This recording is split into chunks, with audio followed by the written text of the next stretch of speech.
We're returning to the second part of the third online session of our workshop. And Assistant Professor Orestis Karamanlis is going to speak to you. He's going to present his work and the relevance that it has to this project and art and nature. I'm pretty sure you're going to say it much better, Oresti. So the floor is yours. Thank you. Oh, greetings, everybody. Thank you. Suppose that I have around 40 minutes. I'll try to do it quicker than that. Please feel free to interrupt me if something what I'm saying doesn't make much sense or you want to ask something. Oh, let me tell you now what I'm doing. I don't know what I'm doing, but I'm probably into interactive and electroacoustic music and sound. So I don't know if that makes me a composer, but I work with music and audio in general. So I've made a note of the people that are going to be in the workshop. So there are going to be some students on doing film, others doing TV production, cultural studies, media, radio, interactive media. This thing that sounds lovely, a sustainable digital life. I need to know what this thing is. So what I'm going to try to do is that I'm going to play some really quickly some examples of what I'm doing and try to draw some trajectories maybe within the GEM topics and let's see how this thing is going to turn out. So interactive is music whose parameters are somehow interact with something else. That could be a piece for a laptop quartet, so 4 laptops connected together, usually over the network, one possibly manipulating the sound of another. It could be a piece for an orchestra and electronics, where the sound of the orchestra is sampled, is recorded in real time usually, and then it's being manipulated by a laptop, and then usually we spit it back to the audience using multiple speakers and so on. So there needs to be some form of interaction between one element and the other. Electroacoustic music, on the other hand, is a form of probably mostly academic music, which incorporates any and all sounds, and we transform them by electronic means. It is like sound design with a dramaturgical structure.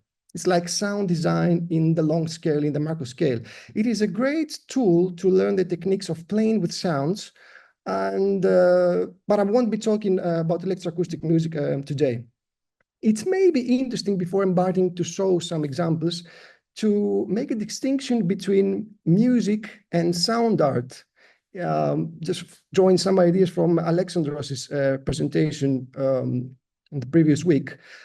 Both are time-based, but they're perceived in a different way probably. So music relates mostly to form, and pieces tend to have a concrete structure. So they have a beginning, a middle, and an end. Whereas often sound art is perceived at the audience's own pace, hence time evolves in a different way. And that is something maybe that we would like to steal as an idea, that we can change maybe the modes or investigate the modes of listening as part of the GEM thematics.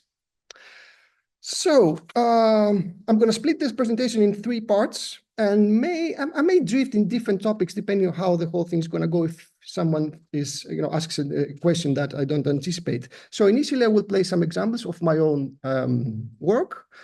Forgive me, I don't tend to show much of my own work, so hopefully it's not going to be too narcissistic. And then I will try to briefly demonstrate some ideas for the water ecosystems group.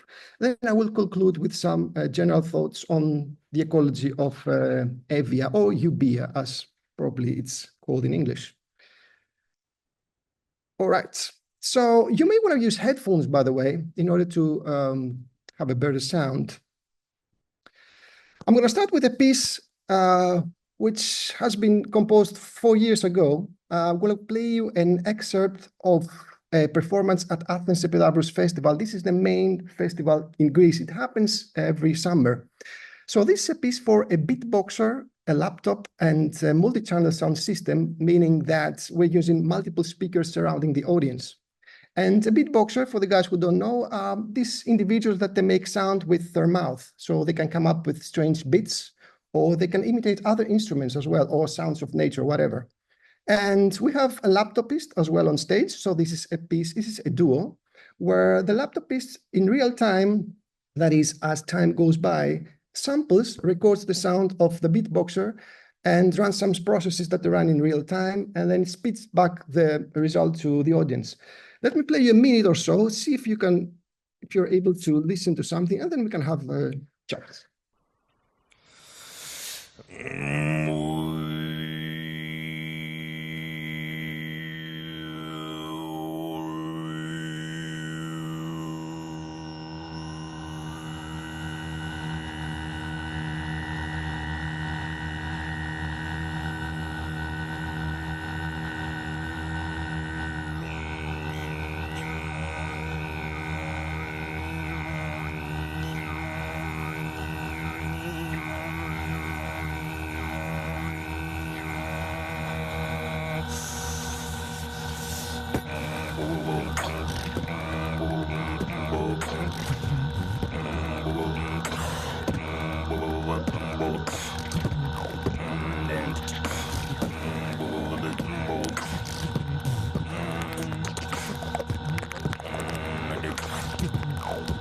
Okay, let me just play you 15 more seconds, let's say around the end of the piece.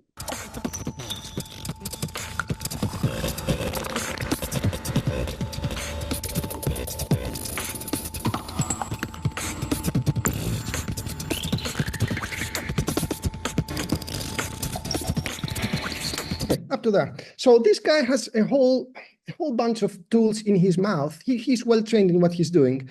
And somehow this piece needs to be scored in a way. So because I'm a musician, I'm always thinking in terms of structure, and I will try to draw some trajectories of what ideas we could possibly steal for the jam topics. So let me just show you, for the guys who may be interested in how these pieces are made. There's a score which looks like that. And it is a combination of a Western traditional notation, meaning notes. And notes, by the way, they're not sounds, they're like symbolic data. And they can be interpreted the way we like. So it is a combination between traditional music notation and symbols when we don't have the equivalent in Western music notation. And this is how it works. There's a tremendous amount of freedom in this piece, but it's always the same. So the performer is able to choose his own path, but someone experiencing the piece for the second time, it's going to be the same piece. And there are some thousands of lines of code that run inside the laptop, because the whole thing is actually written on an open source software called Super Collider, which samples the sound of the beatboxer, transforms it in real time, and spits it back to the audience. So that is how the whole thing is scored. So one thing is to come up with a notation, and another thing is actually to build the thing inside the computer. But that doesn't have to be that strange. I mean, we can come up obviously with a piece, let's say, for a traditional instrument and a laptop. So I'm just going to play you 15 seconds of the next one. This is called Breathe. It's a piece for cello, laptop, and multi-channel sound system, following more or less the same logic. Just have a listen.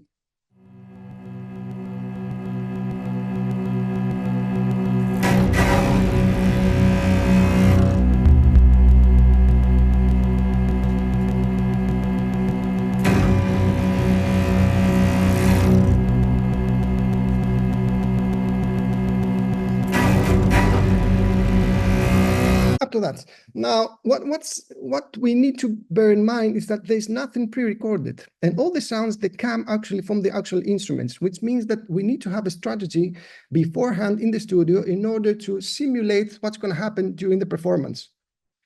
That's one approach. So instruments and electronics. Another one would be possibly to come up with an interactive system that we would be able to perform live using any combination of instruments, conventional or not, and any number of participants.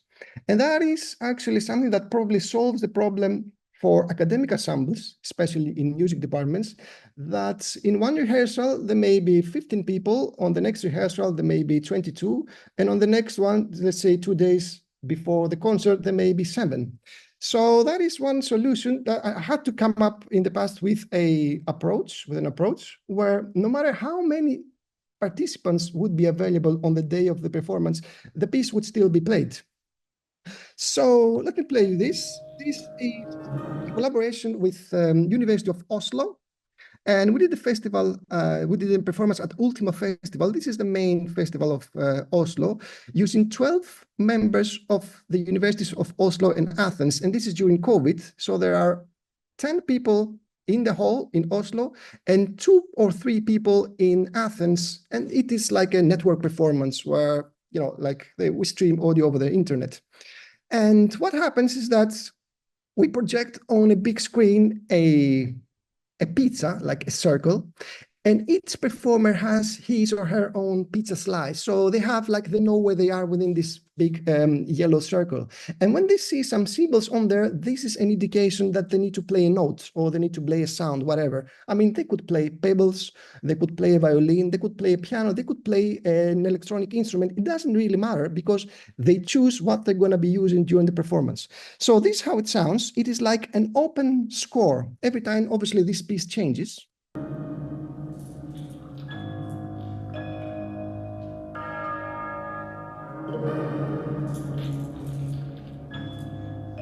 Just go a little bit down. So this is like the pizza. These are the girls that they are in Athens. This is who we are on the bottom left-hand side in Oslo.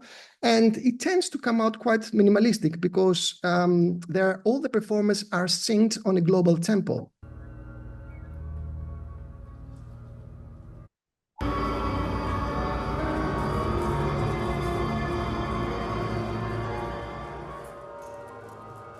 Now, this thing is so open and we can play it with anything actually. And we tried the same thing at the foyer of the National Opera House with people who had hearing disabilities. And we teamed with a small orchestra there. And the people who had hearing disabilities, they decided to play some form of percussive instruments because they are able to feel the vibrations as well. And they were able to perform the piece. They were able to read from the same score by viewing the symbols projected on these big screens. And because we had people with hearing disabilities in the audience, we hooked a couch with some vibrating speakers, and the people who were able to sit on this sofa, on this couch, were able to feel the vibrations of the piece while it was being performed. So this is the same piece, but obviously a completely different sound being performed by people with hearing disabilities and the orchestra of the National Opera.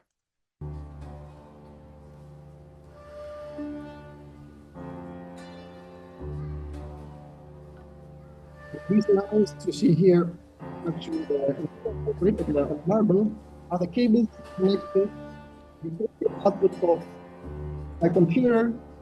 So that's it. So that's a second idea, how we can perform something without being musicians, possibly in situ.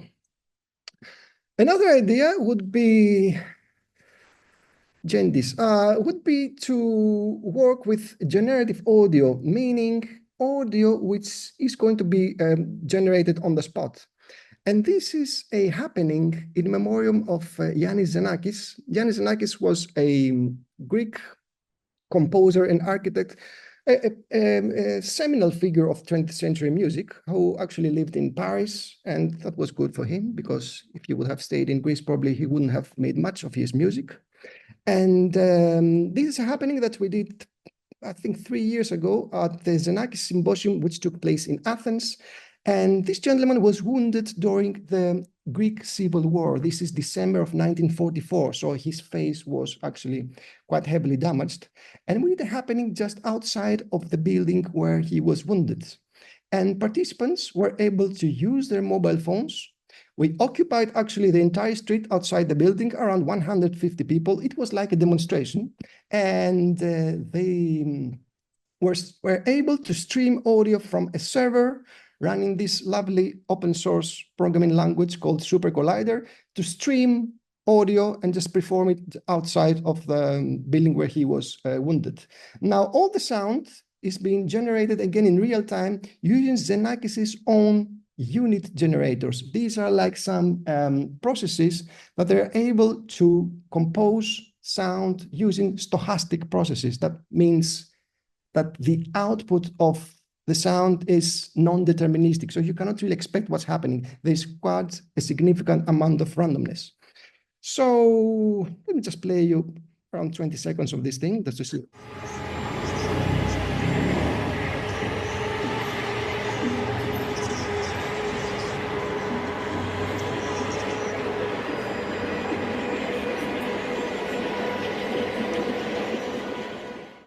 That was it. Okay. What else? Lastly, and then I'm going to stop about my own examples. This is a piece which has been composed in this January. So it's a piece for a contralto. This is, within quotation marks, the female voice at the lower register. The higher one would be a soprano. Human heartbeat and live electronics. What we have here is a Homo sapiens who on her chest, we have attached a contact microphone, and we are amplifying her heartbeat massively. And that sound is being fed to the computer along with her voice, and her own internal rhythm, her heartbeat, transforms actually all the sound processes. That means that if before the concert she is more anxious, then the piece is going to evolve faster because her heartbeat is going to be faster. If she is more calm, then the piece is going to evolve slower. So depending on her own mental state, she is able to alter the sonic result. So let me just play you 15 seconds. Yes.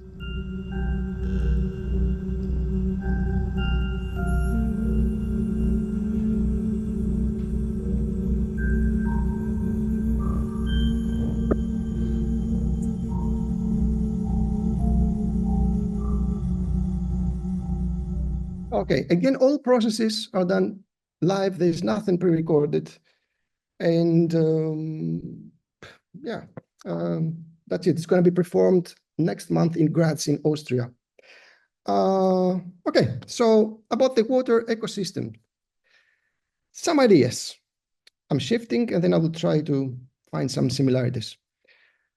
When you're going to be coming to Evia, guys, or Ubia, there's a landmark around the area, and that is the mountain of Dirfis. Dirfis in English, we call it Dirfi, and it is a quite old mountain, as all mountains, and it has a history as well, like all things in Greece. I mean, it has a quite rich history regarding myths and ancient marbles and stuff like that. And you can see it actually from the campus. It looks like a small Mount Fuji in Japan, but it's like a lot smaller, around 1,700 meters. But there is as well an alpic zone. So if you see on this picture, which was taken like 2 weeks ago, you are able to see a little bit of snow on the top of the mountain. So we can see this from the campus.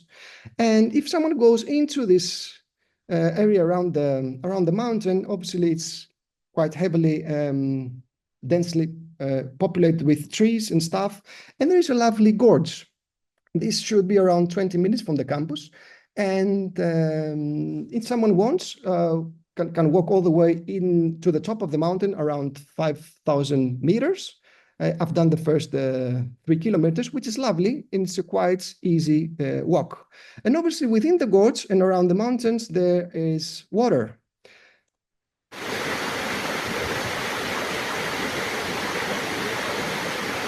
And there are little ponds and little lakes that occasionally, and waterfalls that occasionally people can swim. And people who are peculiar, they can use hydrophones to stick their things inside and see what we can come up with.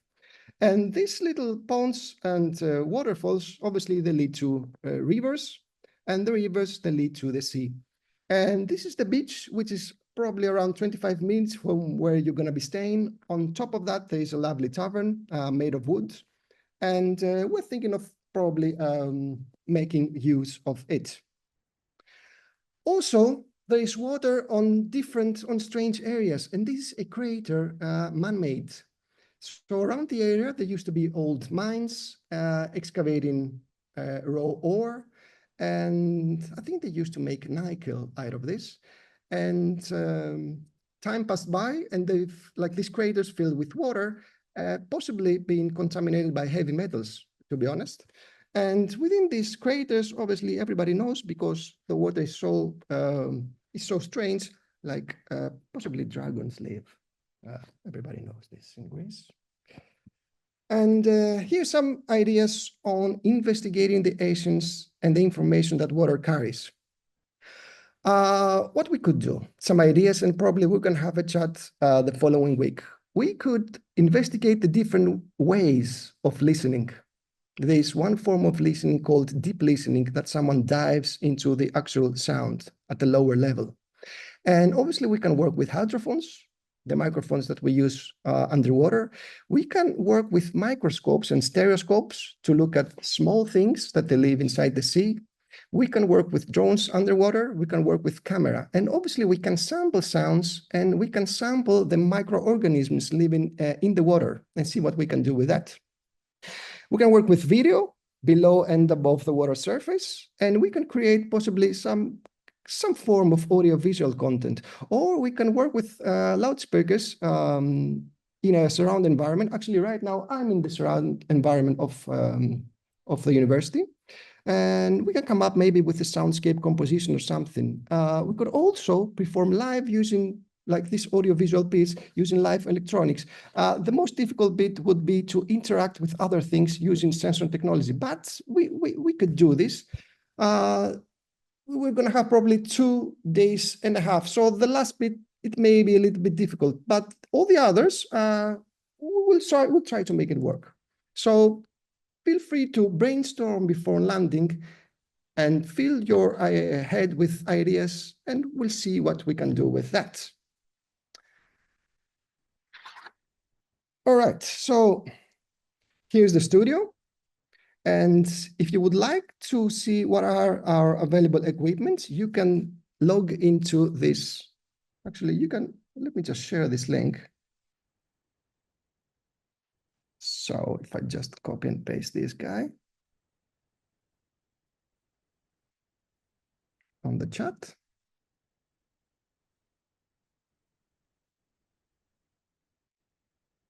Okay. Okay. Yes, that's what I need. Thank you.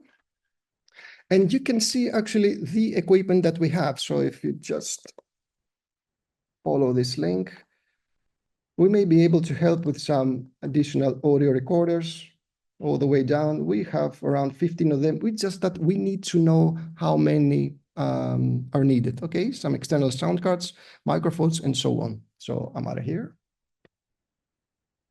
So soundlab.dcrs.ua.gr/equipment. If it complains that this site is not secure, just please ignore it. Just that we're using an old server without an SSL. So that's why.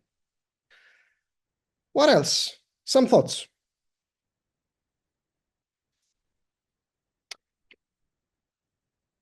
Okay.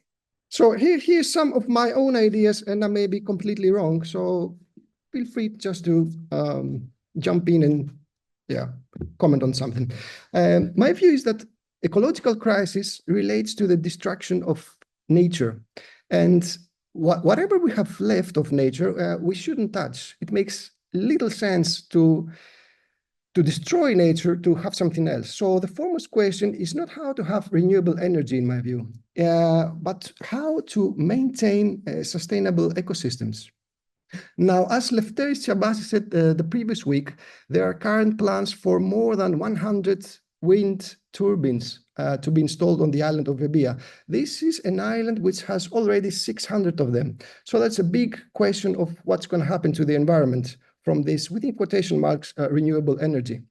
Now, I don't know if I'm supposed to say this, but I'm going to give it a go. Greece has been sentenced by the European Union for not taking measures for protecting the Natura areas. These are the areas that they demonstrate quite rich natural resources and natural habitats, and we need to protect them. So installing probably more than 700 wind turbines, it's going to have an impact. Also, recycling maybe has some downsides, and reducing waste in the first place probably lies at the heart of sustainable ecosystems. And in my mind, it is probably better not to cause the problem than to create it and then try to solve it. And may I just remind to our Greek colleagues that between 2019 and 2020, there were 10 recycling factories that they were burned down, one after the other, one each month. They're always burned down during the evening and under strange conditions, which means that the recycling does not work 100%. So in my mind, it makes more sense to try to prevent the problem, not to have waste, than actually have tons of waste and then just see what's going to happen with them. I think that's me. There are more of things to say here, but if there are any questions, I would be happy to answer. If not, I'm just going to drift. I'm going to drift on something else.